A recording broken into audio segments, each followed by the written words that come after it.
Lila had always loved dolls. As a child, she had a room filled with them, each with its own personality and story. But as she grew older, she began to lose interest in them. They gathered dust on the shelves, and she forgot about them altogether. Years went by, and Lila grew up. She went to college, got a job, and started a family of her own. Her childhood seemed like a distant memory, and she had long forgotten about her beloved dolls. One day, Lila was cleaning out the attic when she came across an old box. Inside was a doll she didn't recognize. It was old and worn, with a faded dress and missing hair.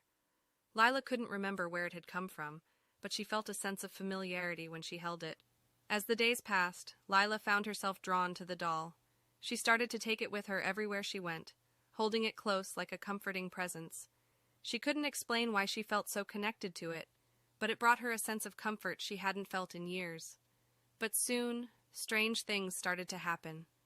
Lila would wake up in the middle of the night, the doll sitting upright beside her, as if watching her sleep. Doors would open and close on their own, and Lila would hear whispering voices in the empty rooms of her house.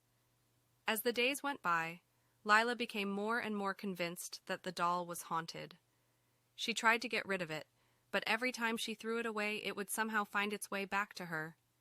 Finally, Lila decided to do some research on the doll. She discovered that it had belonged to a little girl who had died tragically years before. The doll had been her most cherished possession, and it was said that her spirit had somehow become attached to it. Lila realized with a heavy heart that the doll had been trying to communicate with her all along. It had been trying to tell her something, to share a message of love and innocence lost. In the end, Lila decided to keep the doll. She had come to realize that it was a reminder of the childhood she had left behind, a time of wonder and magic that had been lost in the rush of adulthood. And though it still gave her chills to think about the strange events that had occurred, she knew that the doll would always hold a special place in her heart.